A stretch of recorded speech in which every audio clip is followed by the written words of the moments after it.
So, here we go again. Last but not least, final session of this first day. We have tried to find a common word for this last session. It will be high speed. First of all, we will talk about electrified turbocharger. This morning we've been talking a bit about electric compressor and about the interest of electrifying the air boost to the engine. And this afternoon, Dr. Gödeke from innotec will tell us about maybe the next step challenge, which is the full electrification of a turbocharger. And in the second presentation from Dr. Smith from TT Electronics, we will talk about how to measure the position of a shaft when it is rotating at such high speeds. But first of all, let's start with this presentation from Dr. Gödeke. Thank you very much for the introduction. At the very beginning, of course, I'd like to thank the MMT team for the invitation and giving us the opportunity to show you some results we received on a official funded project called the turbo-by-wire, special kind of a hybrid turbocharger. I probably assume that not everybody is aware about what is the company innotec really doing. Actually, we're a smaller company. We have been derived 4 years ago from a former turbocharger component supplier, for instance, for all the bearing systems, the variable turbine geometry for most of the turbocharger producers. And our company is now focusing not anymore on the production itself, but on the production process as well as on new concepts. Therefore, we support our customers with new concept studies, like the concept I intend to present to you for today, doing some simulation and design, as well as production of prototypes, because in our opinion it's very important to use the prototypes not only for testing but also to gain more information about the production process itself, where difficulties might occur for the mass production. And this is also one of our focus where we do the process development, that means the production process itself. And we try also to support our customers by building up their supplier base. So far about innotec, we probably will have the opportunity this evening to get a little bit more into details. Today, or at the very beginning now, I'd like to give you some information about our cross charger. Regarding the basic conditions, I'd like to start, but I think I can skip that quite easily because we've heard from Mr. Lieu and the other speakers already the circumstances and the necessity why we have to improve the boosting process for the ICE. We are, with our team, focusing on the electric assisted turbocharging. I'd like to give you more information about our approach. We call it hybrid approach for the cross charger, showing you a few design slides of our prototypes, giving you some information from the balancing aspects, which is very important for us, of course. Some information coming from mechanical analysis, and of course some test bench results. And last but not least, I'd like to show you some information what influence such a system might have on the combustion engine itself.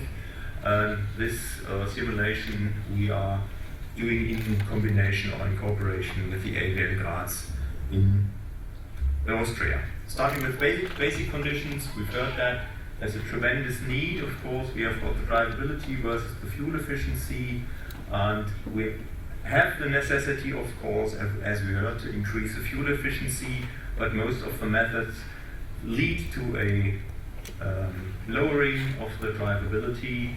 Of course, we start with the baseline and having a downspeeding done. Then afterwards we have the necessity of a turbocharging, trying to have a assistant opportunity to decrease the engine size by downsizing, and of course an alternative or an additional support by a hybrid system. Having a focus on the boosting process itself. We try to sort out, this is the percent of torque versus the time. This is the requirement actually from the gas car driver itself. A normal natural aspirated engine reacts with a spontaneous moment, which is already the full torque. And of course, as you know, we have a slight delay with a turbo-driven engine. We've got a spontaneous torque, but it takes quite a lot of time until we achieve a full torque. This is just only to show you, give you an impression what is going on, and this is especially under the respect of downsizing a very important aspect for improvement. As I said, we were concentrating on an idea which is actually not that new, called the electric assisted turbocharger. It's at least Honeywell started, I think, 12 years ago or even longer than that, taking over an American idea. Actually, the idea was just to integrate an electrical device into a turbocharger, which consists of a turbine and a compressor. And the idea was just to integrate the electrical device in the center housing, the bearing housing, giving them the opportunity to speed up the compressor in case we have not enough exhaust energy available on the one hand side, but also giving us the opportunity to recover energy in case of exceeding exhaust power. It was sorted out from several R&D projects that one of the most important aspect is the central design parameter, actually the motor torque versus the complete moment of inertia. And all the aspects we've seen in the past were suffering actually from this point. We have a few slides integrated now in this presentation. Here you see quite old ones from Professor Zellberg of the TU Dresden, from Cummins. All common with them is the integration of a central electro motor into the compressor, into the bearing housing of the turbocharger itself. Well, we have to face a few problems, of course, is the heat flux from the turbine. We are talking about exhaust temperatures around about 1050 degrees, causing some trouble with the electrical device. Therefore, as we see it in here, we have a separate cooling device necessary on the one hand side, and on the other hand side, of course, we have a significant increase of the moment of inertia. Therefore, most of those projects had a severe problem showing the transient behavior. Some new works are from the Japanese, ongoing from IHI, while the integration of the electrical device just at the cross junction between compressor housing and the bearing housing. Most of you probably don't know that nowadays the complete Formula One is already running with electrical assisted turbocharger, but they don't assist for the transient or in order to improve the transient behavior. Their major aspect is the recuperation opportunity those systems give. You see here, for instance, that's the Formula One Mercedes motor, which is now running quite good, having the fairly big electrically assisted turbocharger, which is specially designed just for energy recovery.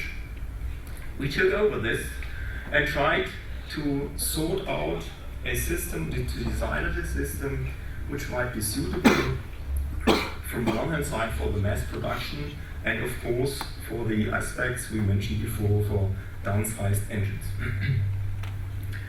We just tried to design an electrical device which can be integrated on the coldest side of a turbocharger, which is the compressor itself. Therefore, we separated from the hot turbine to get rid of the heat flux and tried to design an electrical device with a minimized moment of inertia. and of course, as we've seen before, with a maximum of torque applicable at very low speeds. It's looking like that. That means we change just the design, the position of the motor into the coldest part. We still have the remaining parts of the turbocharger as they are already known. How can such a system look like? This is expressed in this slide. We designed in cooperation with a company coming from the dental industry, because they are already aware of the high speeds necessity for a turbocharger. We are talking about RPMs of around 200,000 and even more. The major aspect of the electro motor, which is designed within this project, is that we have a separation done between the rotor magnet and the stator itself.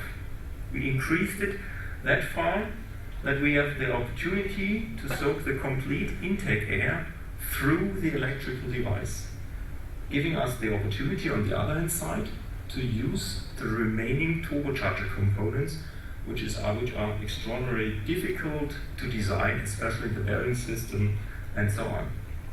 Therefore, our intention was not to design a complete turbocharger. Our intention was to improve the turbocharger on those topics where we still have a lack of properties. You see, this is just the mere idea. Well, of course, most of you will say that's quite critical. An electrical device with such a huge air gap won't work. You are not the only one. This was a topic we were facing most of our customers, but I can be sufficient. We managed to get rid of this problem, of course. And on the other hand side, we just replaced the nut, which is used for the assembly process of the turbocharger, by replacing with a high efficient magnet, which is armored with a special metal sheet. How this could look like, you see it in here. This is our so-called experimental carrier alpha, which was designed within this official funded project. We started with a standard turbocharger. It's a Warner wastegate turbocharger being used for a alpha project, for the Alpha Giulietta, and use a KO4 charger. And we see down here, this is the standard one, how it is looking like. And we just modified this tiny little part. That means we just modified the cartridge and the compressor housing. You see in here, this is actually the modified nut with the integrated high efficient magnet, and the complete stator is built up like a cartridge with the complete wiring inside, and we built up the contour of the compressor itself by the electromotor itself. And we just assembled this one towards the compressor house itself. You see it in the crosscut a little bit better. You see it on here. This is the stator itself, which is building up the contour, containing of the wiring itself, of course, of the metal sheets.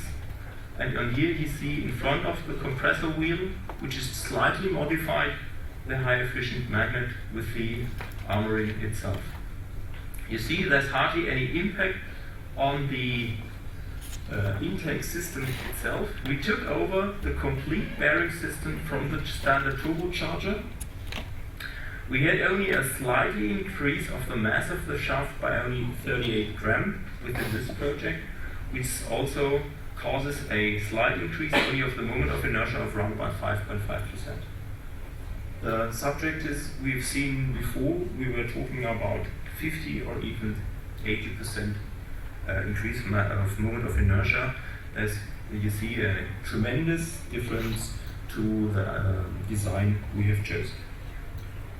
Well, you might imagine that we also were facing mechanical issues, because we had to give answers what is happening with this additional mass to the shaft itself. Is it possible to realize this in prototypes? Yes, we did. In here you see the cartridge this is the assembled electrical stator into the compressor housing, and in front of here you see the assembled high-speed magnet system. In here you see the results we received from the balancing process. You might imagine that the balancing is a very significant position in order to realize this topic. We are talking about a system, as I said, which has the opportunity or the ability of achieving at least 200,000 RPM. The interesting aspect is that we even increased the balancing quality. And this is related due to the fact that we move the center of gravity towards the center of the bearing system. In case of a standard turbocharger, you've got an Inconel wheel or even an aluminate turbine wheel on the one hand side, and on the cold hand side, in the compressor, we are talking about the aluminum or titan compressor wheel. That means the center of gravity of a standard turbocharger is usually outside of the center of the bearing system. By adding this additional mass, we improved that. That means we changed the center of gravity just in the center of the bearing system itself. Of course, it's not only the balancing aspect, very important is also what is going on with the shaft movement. Also, the shaft movement is a critical aspect for a turbocharger and the reliability. We did also some FEM studies on the design you've seen before. In here you see the distortion with a maximum of unbalance at the worst point at the edge, as you see it on here, and we hardly had any critical distortion, and in comparison to a standard charger, which was also done on the FEM study, there's hardly any critical changing in the results. And the same aspect occurs also with the stresses occurring in the shaft by itself. There's only a slight increase on this tiny little edge. We hardly see that in the slide. We also had a simulation done in order to sort out the impact on the bearing system, and the resulting forces around about 50 Newton meter, which is hardly any difference to a standard turbocharger. Those results have been also investigated by a turbocharger producer, coming to the same results. In some instances, we even can improve the shaft motion in correlation or in comparison to the standard one. The reason is probably the same as I mentioned before, but just because of the center of gravity. The other aspect we were facing, of course, what's about the electrical device? Is this electrical device really working? Therefore, we designed a special test device in cooperation with Bruther from Switzerland, which we have chosen for the control unit. We are working with the control unit coming from an electric vehicle in order not to have the necessity to design for the prototypes a complete new control unit. In future, of course, this control unit will look slightly different, but it works perfectly for the testing. As we see on the design, our so-called air gap motor has a disadvantage. We don't have our own bearing system. Therefore, we had the necessity to design a separate bearing system just for the testing of the electrical devices. This one is just integrated in this block. You see in here is the test motor, which is combined via a clutch to a high spindle system, which we use for the load, and a load itself is applied via an electronic load. The complete system is looking like that. It's just a test bench in order to have proper measurements done regarding the torque, the power, and of course the speed. I give you just a few slides on the results. We're talking here about electronic electromotive forces. The red one are the simulation results we received via our simulation tool. I have to mention, a standard simulation tool is not suitable to simulate this kind of electrical device. And the blue ones are actually the measurements. We have some limits regarding the measurements due to the fact that the load spindle only lasts up to 60,000 RPM. But you see the predictions are very good and they are fitting. The fit between simulation and measurement are extraordinarily good. The torque versus the current shows, of course, the same results.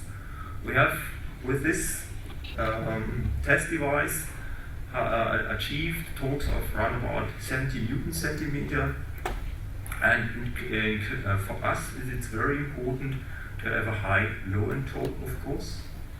We try to assist the turbocharger, as I said, when there's not enough exhaust energy available. That's a speed region between 15,000 and we talk about 50 or 60,000 RPM. And here you see the torque versus the rotation speed, and we see we have a very good startup torque of around about 70 Newton centimeter for this tiny little motor. For our simulation results on the combustion engine, we decided to limit the power output up to 1.5 kilowatt, leading of course to a reduction of the torque, not at the low end torque, but at RPM of 30,000, we have a limit of 50 Newton centimeter. We see this later on. We tried to sort out what impact will have this electrical device on a boosting system itself. This was done in cooperation with aviation guards. We selected an experimental vehicle based on a 1.7 liter engine with 250 horsepower. I can skip that. The interesting results are actually shown on this slide, starting on the right-hand side. This is actually the torque and the power output of the electrical device we've seen before from the measurements. In case we apply this additional torque on the shaft, we achieve, of course, for a period of time of 3 seconds, an additional work on the shaft. Of course, this increases the charger speed. It ought to be. The gray one is a standard basic charger, and the blue one is the turbocharger with the electrical assistance. We see fairly good that we achieve an extraordinary impact on the speeding up of the turbocharger, which results in a higher turbine efficiency. We come much earlier in a region for the turbine where we have a much better turbine efficiency. And of course, this is shown on here. After the load step, we have a significant improve also on the residual gases, which are reduced as soon as the load step occurs. And all these different aspects in combination lead to a much better torque versus time, shown is in the mean effective pressure versus time in this slide.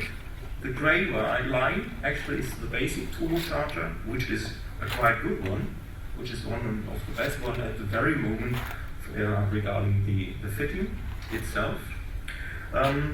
We tried to improve the turbocharger, this one, by additional adding a titanium aluminide turbine wheel instead of the Inconel. That means we reduced virtually on this turbocharger the moment of inertia, leading to this gray line, which is a good impact. Most turbocharger producers are facing with this topic at the very moment and intend to change over this in series production.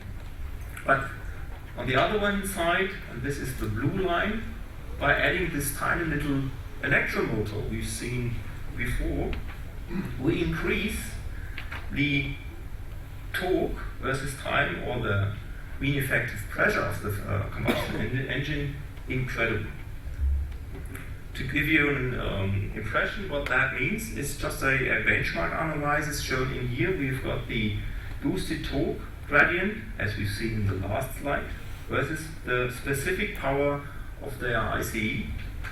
Those are the standard turbochargers. You see the one selected for the Alfa Romeo, the grey one on here, is a fairly good one. Those are new developments under investigation at AVL in Graz. And the blue one up here is the one we've shown in the last slides. That means we have a huge potential by improving the transient behavior of the turbocharger itself. We are integrating this small electric device in here. The potential, of course, is higher than that. As we have seen, we only limited the power output. We are working for some sports car manufacturers where we achieve much higher values. That just depends on the list of requirements the customers have got. So, on the other hand side, the energy consumption of the system is fairly low because we only have a very, very short period of time where we have the necessity for this additional boosting process. As we've seen, we're talking about 3 seconds. In some instances, it's absolutely sufficient to decrease it down to 1 second. For a 3-second boosting, we only need around about 7.3 kilojoule. This is the additional energy we consume during speeding up. We have no data available in detail by now for the recuperation process. This is just an aspect we have done under investigation with our OEMs, and they are showing that we even achieve nearly an equivalent energy consumption and energy recovery system. Of course, this is depending on the drive cycle which is in use. Just to give you an impression, we are able to have an energy recovery of around about 1 kilowatt, depending of course on the speed. But up to 1 kilowatt, it's quite a lot of energy which is possible to be recovered. Well, of course, this only give you a short impression what impact this might have. The blue car is a standard equipped turbocharged car, and the red one, of course, with an electrical assisted one. It's really impressive that at the same time there's a much better response time and response behavior, and especially for drivability. Most of you probably do know the impact of the turbo lag. Well, the turbo lag is not only critical for the driving behavior, for the drivability, but also has a severe impact, of course, on the CO2 emission at its own. To give a last slide on this topic, so let me summarize the aspects we were talking about. We achieve a fairly high startup torque. We eliminate the turbo lag. We have an improved acceleration for the car. The complete system itself also allows us to regenerate electricity from the exhaust energy. This is an aspect which, for instance, is very interesting also for HGV applications, that means for heavy good vehicles. The trend of hybridization and downsizing, of course, is an aspect which is supporting our technology quite good. As we've seen, we have a fairly good packaging because we don't hardly need any additional space. The overall volume of the turbocharger is nearly the same than the standard one. Well, with this new development, we have a solution sorted out to get rid of the thermic problems of a standard electric assisted turbocharger as they were under investigation for the last years. The concept is quite good to be integrated with the standard turbocharger. We don't need a secondary one. We don't need, for those fields of application, we are aiming at a 2-stage charging system. And the trend, of course, on the market is towards a 1-stage charging system, get rid of multi-stage system. As a matter of fact, that they are quite complicated, extraordinarily critical regarding reliability and of course due to cost issues. There are several other aspects, but having a look at my watch. I don't want to get too much into details. There's so many other aspects. For instance, we have got with this system also the opportunity to do some kind of OBD, on-board diagnostics. We see as soon as the combustion engine has got some kind of a failure, we see that within the control unit, or whether there's something critical from the turbocharger, for instance. Is it a case of guarantee when something, there's overspeeding taking place for the turbocharger? We can do speed limiting, we can do even, as we heard from the previous presentation, also have the opportunity to get off resonance effects, which are critical for a standard turbocharger by just cutting out certain frequencies where we just have those resonance effects. So there are quite a lot of additional aspects, but I will respect that I'm a little bit over time. I hope I could give you a short impression about this new system. This is a quite typical product for mechatronics, and therefore thanks again for the invitation and giving me the opportunity to give you some information about the cross charger.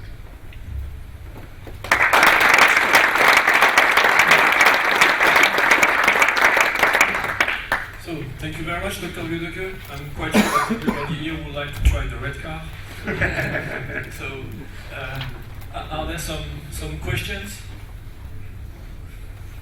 I do, but... Regarding Continental, what was the maximum rated temperature on rotor side, and what kind of fixation did you use in this prototype? For the magnet.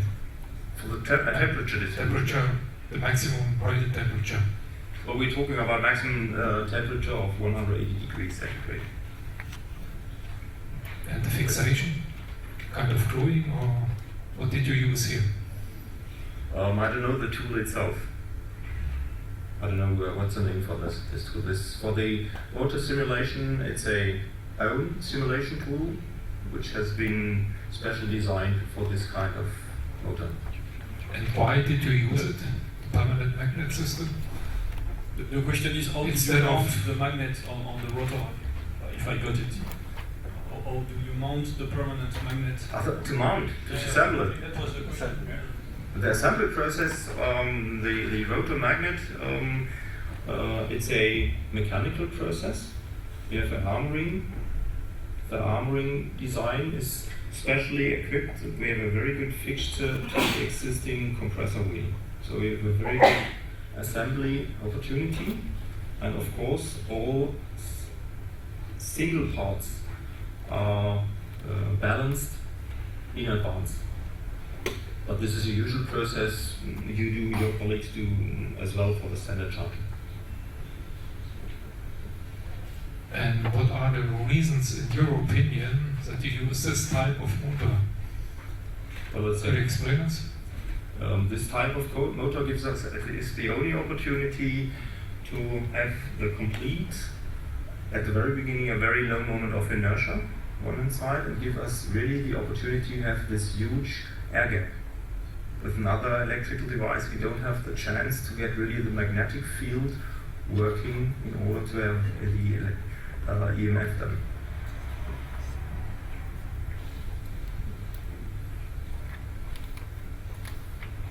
I have one question. Thank you for your presentation. When you speak about the huge air gap, what is the air gap between the magnet and the stator? And I suppose it's a slotless stator. Yeah. What kind of winding? No, it's slotted. It's slotted? Okay, I was not sure. What is the huge air gap you are speaking about? We're talking about, in here, a diameter of around about 14 millimeter, and we go down up here to 50 millimeter. So this is for a standard electrical device, unique. And it's a one pole pair magnet? Yeah. So, as compared to the presentation of Mr. Durieux-Valeo this morning, in terms of time to boost, you speak about 3 seconds or something like? No, 3 seconds for a standard turbocharger. Okay. And we need, in comparison to the e-boosting with the e-booster itself, it depends on the size. Hang on, we see it on here. Yeah, we're talking here about around 1 second. Yeah, where we achieve the complete system, but this depends, of course, on the electrical device itself. We've got also customers, as I said, from the sports car industry, which have a much higher requirement. We achieve much higher slope on here, but not with a 1.5 kilowatt system, of course. Now we've got more energy available. We're talking about 4 kilowatts, and it's absolutely also feasible to do 110 or 120 newton meters per second a liter. But this is not for the mass field, and for this project we have limited our power output by 1.5 kilowatts. If I may ask, what is your business model? You speak that you are working for a race car or that type of sport car. When I see the way your magnet is mounted on the compressor, does it mean that you want to license your technology to large groups? We won't produce that. We intend, as I've shown at the very beginning, we try to sort out or to develop new ideas. Those aspects you see here are already patented. At least 10 patents already applied on this topic, of course. Our intention is to license or to sell the patent and the know-how, and of course assist during the production process, to build up the production process. But our intention is not to produce those parts. Thank you. Okay, that's it. So thanks again, Dr. Gödeke, for this very interesting